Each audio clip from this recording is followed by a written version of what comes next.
So let's talk about this lack of quality men. All right. So I was actually just doing a podcast the other day with the Roommates podcast, and we discussed the lack of quality women. But of course, in that discussion, we talked about the perception of just a lack of quality men, a lack of quality dating partners, all these things. Now, listen, I'm not going to sit here and tell you guys that men are different today. Let's just put it out there right now. Men are different, and if you hear the men tell it, or a lot of the men, not all of them, all right, many of them blame women, okay, and blame the society and their environment and things of that nature.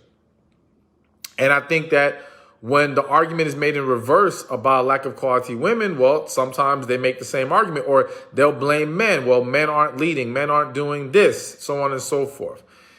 And here's my answer to this question, number one. Is there a lack of quality marriageable men?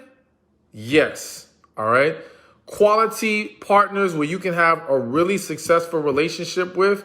Yes. Yes, in the sense that many people are lacking understanding, the basic skills, and most importantly, the healing necessary to have a successful relationship. But is there a lot of good guys out there? Absolutely. There's a lot of good men. And I think that one of the misperceptions that women have when it comes to the lack of quality men is not understanding the fact that I think women have to keep in perspective that the stories you're hearing from other women or that you're seeing online don't always tell you the full story, okay? When you're getting told about what happened in someone else's relationship, and it's a woman giving her side of the situation, I'm not saying that no woman out there tells the honest to God truth about what happened.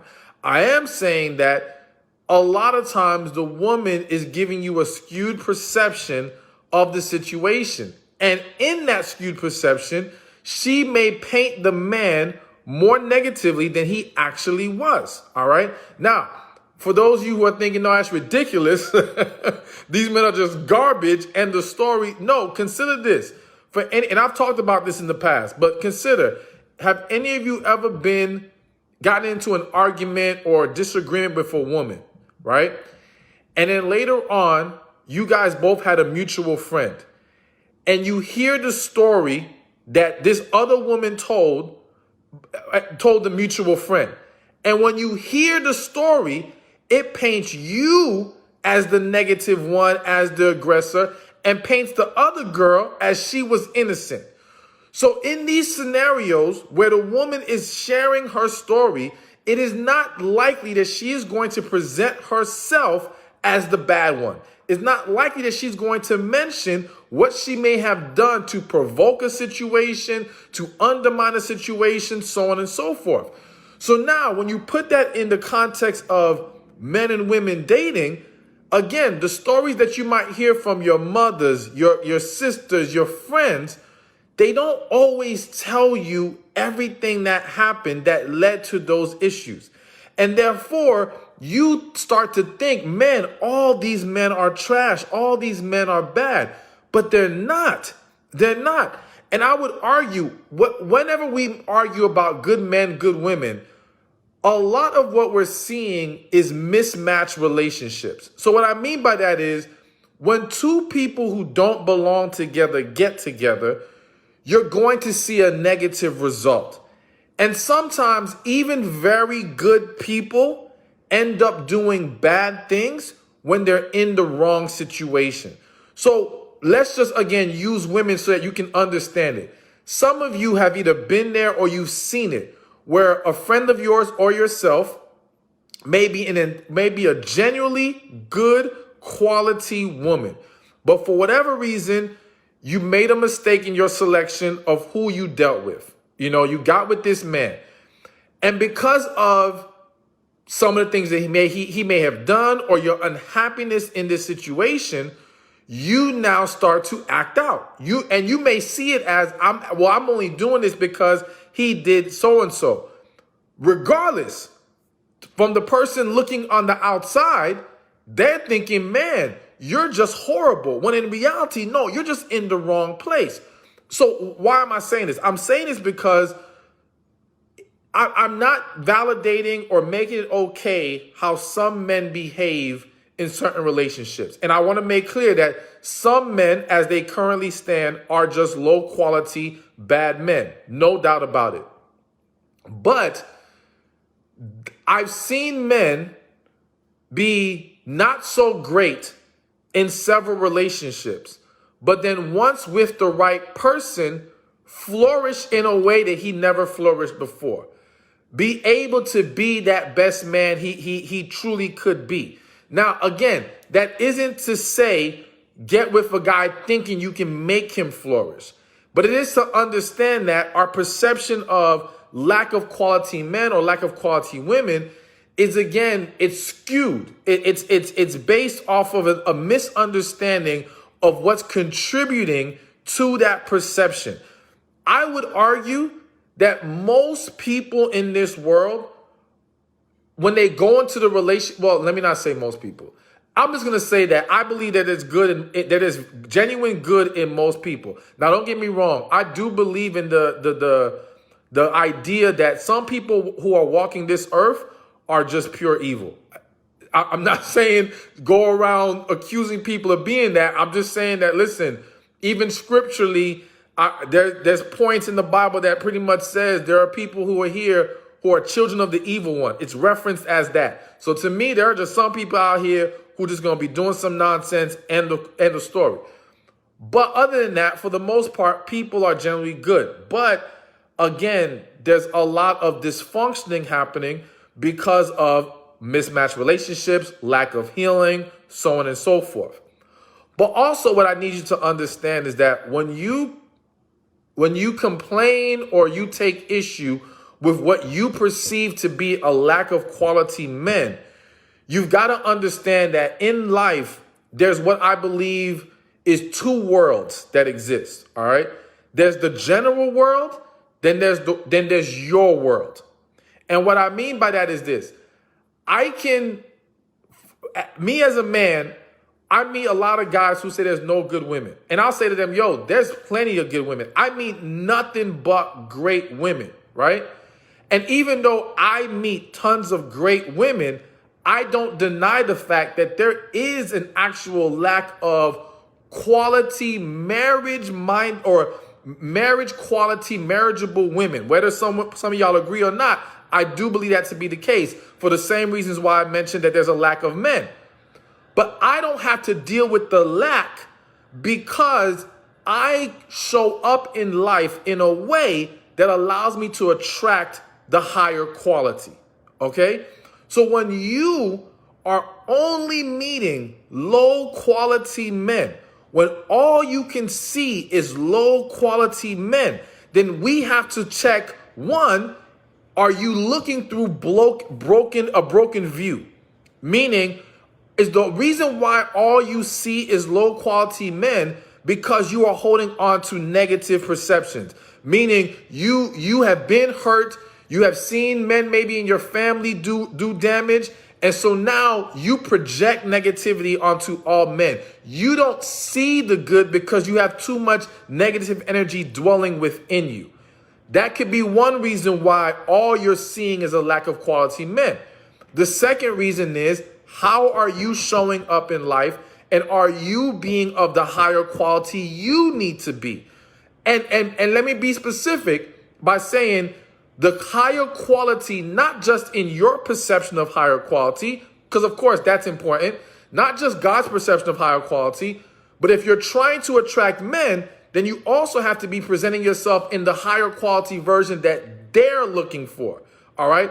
Because if your version does not align or match up with the general public's version, then you have to understand you're not going to see great results. That's just the reality of it. So a lot of people, you have to understand that you can live a life that experiences a higher quality if you start to work on yourself. if you start to do the things that you need to do in your life, which is the healing, which is, again, becoming a better version of you. But I feel the need to mention this.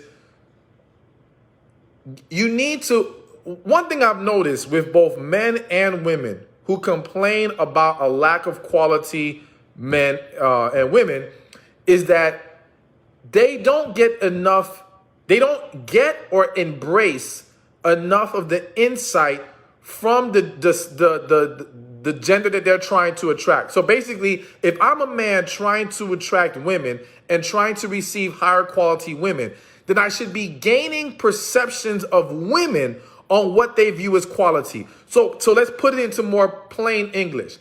If I sit down and I talk to men, and men say, listen, man, all you need to do is have some money and dress cool. I'm not saying that's what they all say, or that's what they are saying. Some of them kind of. But let's just say the men I meet with say, all you got to do is have money and dress cool, right? And that makes you quality. And then when I go out in that world, I'm still not seeing results, because what the women are looking for is not simply money and dressing good. They're looking for, depending on the type of woman, your energy, your spirit. You know what I'm saying? How can you carry a conversation? You know what I'm saying? Do you know how to treat a woman? So therefore, if I'm lacking the qualities that the women are actually looking for, then I will still find myself not attracting quality women. So flipping it back to women, there's a lot of women who hold themselves in high regard based off a scale that other women are giving them. Their mothers, their sisters, their friends. Oh, girl, you're great. Nothing's wrong with you. You know, you're perfect as you are. And that sounds good. But if the qualities those women are celebrating about you don't align with what the men, and more specifically the type of man you want, desires in a woman, then you will still find yourself not attracting quality men. So you've got to understand that when we say work on ourselves, there's layers to it, all right? And for me, and I'm assuming for most of y'all, because if you follow me, chances are you are a believer of some sort. The layers are, of course, what we are happy with and being our true self. The other layer is walking in who God created us to be, finding our purpose, growing in that way. We ain't gonna be perfect, but just growing in that manner. But then also embracing what does the gender we want to attract desire in a partner. You can't overlook that and then sit and then complain, because again, what you're seeing with a lot of people who are not seeing success is they are ignoring these things. And I can tell you, I have people who approach me all the time. When I was on tour, I would meet people on tour and they would come up to me frustrated. Why can't be a good man? And the minute I spoke to them, I already knew what the issues were. And it's not any disrespect to them, but I could see it. And it's like, yo, if I can see it and pick up on it, and I'm not even there to be interested in you. I'm there to teach. I'm there to help. I'm there to encourage. But if I can see it, then I know very well the other men you're trying to get at are seeing it too. And they're going to be even more picky about it, because they are evaluating you from a romantic perspective, whereas I'm just trying to help. So we've got to understand that we cannot dismiss that. And I think that sometimes we're too quick to reject what the opposite side desires, rather than accepting it for what it is and understanding that we have to become more comfortable with it. Again, not to a point where you lose yourself and you become something that you're not just to get a partner, but in a way that allows you to go to your highest potential, so to speak. All right. So to circle back to the main discussion at hand, and then I'm going to get into answering some questions, is that, listen, again, there are a lot more quality men than women realize. You know what it reminds me of? It reminds me of, I remember, this was several years ago. I know times are different right now, but several years ago, I remember a lot of people saying there were no good high-paying jobs, that they could not find a good high-paying job, right? And then I did research that year, and I found out like there was millions of high-paying jobs who could not find qualified candidates. So the jobs were there, but the jobs could not find what they needed in an employee, so there was no one to hire. So there was, again, this disconnect between what existed and what was required to receive what's out there.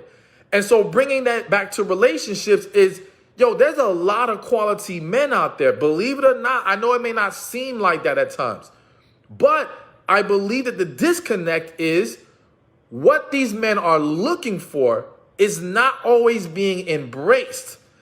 And so there's a disconnect between the women who want that kind of man and that man who's hoping he can find a woman who embraces the needs and desires that he has. And vice versa. Yes, it happens in the other way, but either way. And again, I see somebody say, where are these men? Listen, the men are everywhere. The thing about men y'all have to understand is men are not as vocal about how they feel, what they're looking for, things of that nature. Perfect example, when y'all come on these lives, when you guys go on my social media, if you were to scroll through my comments, you would probably see 99% is women. If not 99.9% is women. And even if you went into my analytics, you would see it's majority women. But how about when I'm out in the street, working out, grocery store, whatever, I get approached by more men thanking me for my work than even women. And what that showed me is that the men are there. There's men right now watching this, but they're not going to comment. They're not going to be as vocal. They're not going to be out in the front. Men are going to be more laid back about it. There are tons of men who want a relationship, but they're not vocal about that. They're not trying to put that all out there. There's tons of men who want love, but again, a lot of those men, for various reasons, are not as outgoingly or as expressive about these things. And the other reason why, I will reveal one reason why men, even on a day-to-day basis, may not be as quick to say, well, I want a relationship and I want love and I'm this type of man and boom, boom, boom, is because in his hope to receive that great woman, while he's dating, if he goes on a date tomorrow with a woman, he understands that he may enjoy this woman's company. He may be attracted to her. That doesn't automatically mean, okay, this is the one for him. And when if this man goes on that date professing out loud how much he wants marriage and relationships, then he will get held to that standard. Now, please understand, I'm not validating this way of thinking. I'm not saying this is okay. I'm explaining that many men don't speak on it because they want the flexibility to pivot on that specific situation. So if they meet a woman and with her, they want to be able to just casually date her, that's hard to do if you've been telling her this whole time how much you want marriage and relationship in your life. Her willingness to accept something more relaxed and casual is unlikely or a lot less likely. So to have that option, many men don't profess it. But then what it creates is this perception that men aren't looking or don't desire love and relationship. They do. What men do is they're open to it and they're paying attention. But while they're hoping for it to come or desiring for it to come, they will enjoy themselves in the meantime, so to speak. Or they'll go mind their business and go focus on their work. One or the other. But it doesn't mean they don't actually have a desire for it. And I'm going to say one more thing before we get to the questions. There are even men who, I know of a guy who coaches men on, essentially men on how to be players. All right. He's coaching men on how to sleep with women. Again, I'm not co-signing none of this. I'm not telling you this is okay. I'm telling you a story that actually is true. He coaches men on how to be a pickup artist, so to speak. Okay. And he told me in conversation that the majority of men who call him for coaching don't actually want to sleep with a bunch of women. They're actually calling for him to teach them how to get this one specific woman. All right, let me repeat that. The majority of men who are calling essentially a pickup artist specialist, all right, on how to get a bunch of women are actually calling him because they're trying to learn how to get one specific woman. So again, you'll see these people or these environments where it seems like men are all about just sleeping around, boom, boom, boom, boom. They don't want nothing serious. It's simply not true. It's not true. It's just that a lot of this stuff is happening below the surface. All right. And again, it's not, I do think that some men feel like they don't want to come off soft or like they're weak because they're going on and on about wanting love. They're trying to just be tough and quote unquote man up and act like it doesn't faze them. But in reality, they're getting lonely too. In reality, they want someone there too. In reality, there are tons of men who love, who want to pour into someone. This is happening again so much more than y'all realize. So ultimately, there are tons of great men, but again, you have to focus on, are you creating the environment and are you presenting the value and qualities that would allow you to attract the kind of quality you desire? And you've got to base it off of partially what those men desire, not what you think should be acceptable. Plain and simple. You know what I'm saying? Because it's like if a man says, well, a good woman should want me even though I live at home with my mother and I'm kind of broke and I can be a bit lazy, but hey, I'm a good guy at my core, so she should want me. That ain't going to change nothing for him. That ain't going to make a woman want him because he thinks he should be wanted. No, because if he's not embracing what women actually look for, it ain't going to get him anywhere. Plain and simple. So, all right. I said a lot, but let's get to some of these questions. Actually, before I even mention the questions, another thing. For those of you who are believers, all right, if you question anything that I'm saying, just pray about it. I always tell people, if you've read any of my books, I tell people in my books, don't just take my word for it. Just don't accept it because I'm who I am and I have a platform. I want you to take what I give you, go to God about it, and see if it applies. And I can tell you this: I have a close friend who, for years, rejected what I would tell her. she would not accept. And I'm gonna make one thing that I would always mention to her that she was not completely embracing, and that was feminine energy. All right. And the need to exude more feminine energy and walk in her femininity. And she's a tough one. And she wasn't trying to hear it, right? But for years, it was a struggle. She just recently, if she's watching this, she's going to laugh. Probably going to knock me out when I see her. But recently, she's now engaged. And she said, she had to stop. And she thanked me for the fact that I always encourage her in exuding that feminine energy, and the fact that she now sees the power of it. All right. I'm giving you that story to say that some of y'all are going to reject what I'm saying right now because your heart and spirit ain't ready to receive it. But I need you to consider the fact that, okay, even if you're not there yet, pray about it. Let God tell you if what I'm saying is real. Let God show you if there's some things you need to work on. Let God show you if you can create a better environment and exude a better energy and tap into certain qualities that maybe you've been overlooking. All right. Again, you don't have to take my word for it, but you should at least be willing to take God's word for it. Okay. Look into that, because I'm telling you, I've had a lot of people who came back to me months or years later saying, dang, you were right.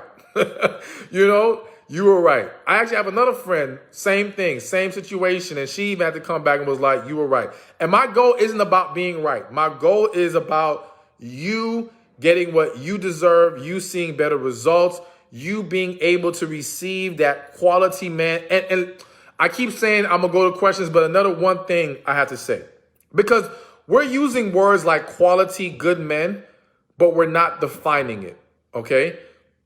And I think that the reason why I don't define it is because there's some core things that I think are universal, but it's going to vary. What one woman is going to view as quality might be a little bit different than what the next woman views as quality. So let me say this to be more specific. I want you to be less worried about what your perception of quality is. Just work with me here. And focus more on what speaks to your heart, what makes you happy, who you connect with, who God is leading you to. All right. If you go about it from that perspective, you will get quality in the sense of what fits into your world of quality. Understand? So essentially, for example, one woman may say, well, a quality man to her makes over 6 figures, right? And another woman may say, well, a quality man to her just has a good job and can pay his bills. But the man that might be truly best for that woman who doesn't care about the money may actually be a man with money. And the man who may actually make that woman who's looking for 6 figures the happiest might be a dude making $80,000 and can still live a high quality life. We shouldn't get too stuck on some of these perceptions and specifics that we built up in our head, but more so focus on energy, connection, spirit, talking to God, attraction. Of course, I'm not telling y'all to get with anyone you're not attracted to, but going deeper in understanding what is actually best for you rather than staying on the surface of, well, they got to have this, that, and that. Nah, forget all that, because some of y'all are blocking y'all blessings because you want this person to fit your specific perception of things rather than understanding the deeper connection that needs to be there for you to have true success. All right. All right. So now for real, let's get into some questions. All right. Real quick, again, if you are interested in my coaching, be sure to join my special coaching program. You can go to receivingmyblessings.com or click the link in the comment section or in the description. All right. So somebody said, this is not a question, but it's a statement. Somebody said a quality man has good character. I don't think anyone would argue that.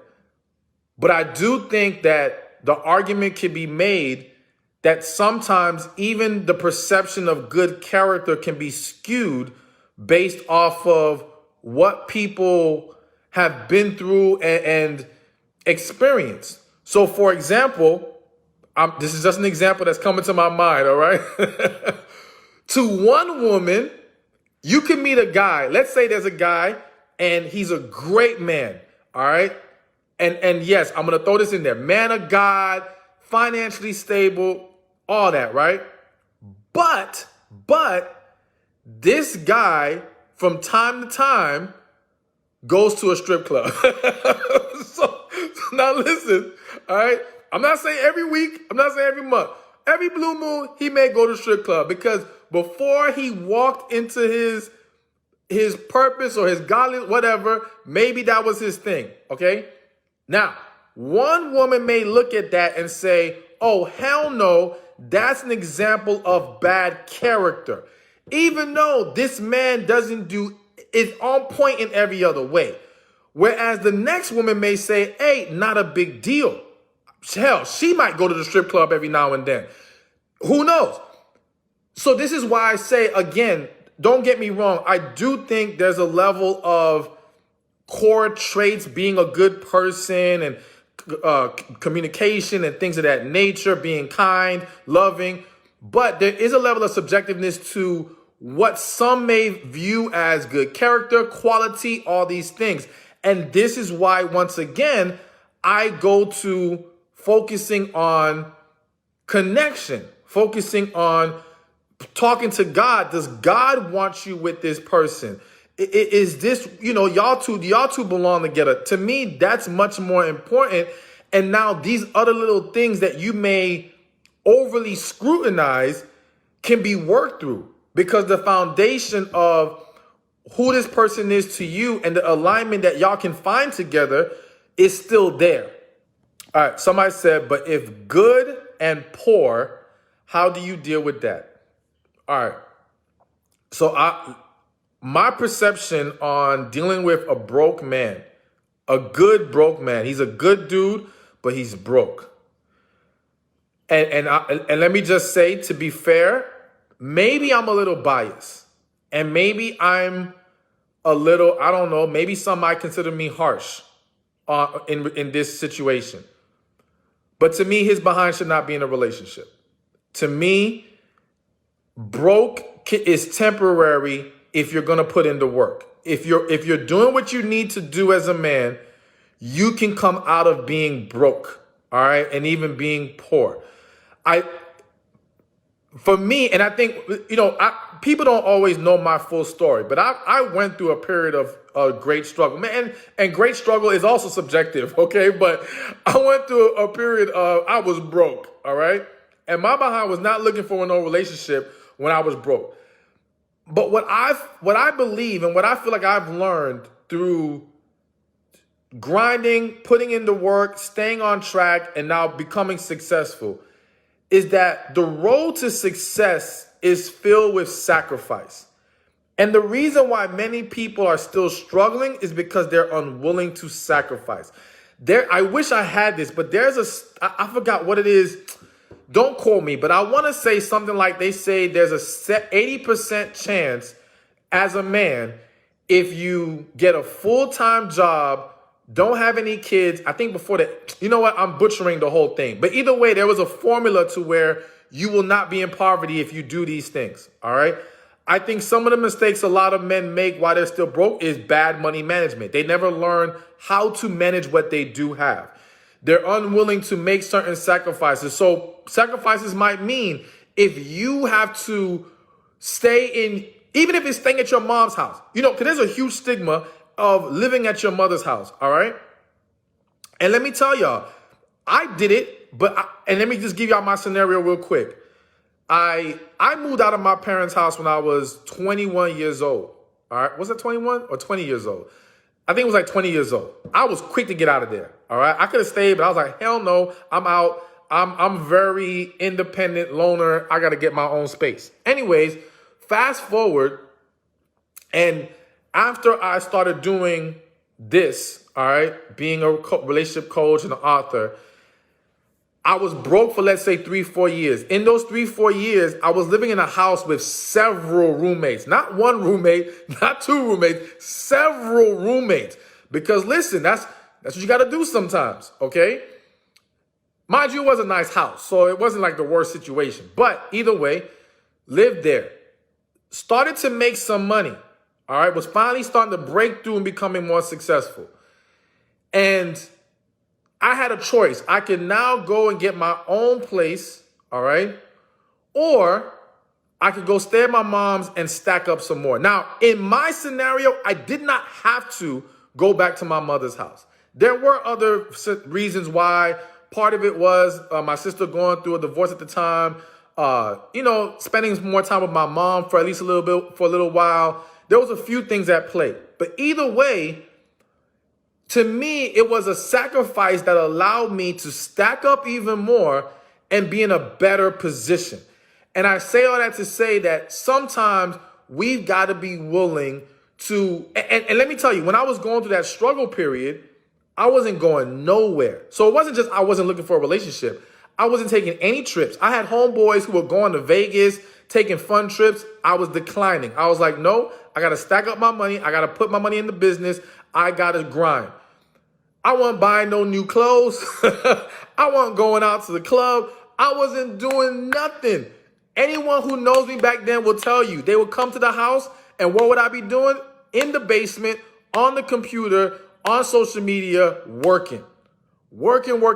Typing up books, working. I had to sacrifice living a certain life to make the life that I desired. And so, not to drag this on forever, but I mentioned that to say, listen, to me, I think if a man is poor or broke, he has to focus on making his way and creating stability. And I think that if you're really into him and you find him a good dude, there's nothing wrong with saying to him, listen, I do like you. I can see myself with you, but I want you to at least get to a stable place. Not you got to be rich. Not that you got to be driving some fancy car. I just need you to get to a place of stability so that we can then build from there. Because yes, there is a level of you can work together and make something even bigger. But I think it's important for people to come into the relationship with a strong foundation first. He needs to lay the foundation of stability, and then you guys can grow and multiply from there. Hey, thank you for watching this video. Be sure to check this one out right here, and I'll see you there. So they say men are very simple creatures, all right? And I laugh because there's truth to that, but I don't think it's always as simple as that. Now, there's a joke, or at least I've heard this joke, where all a man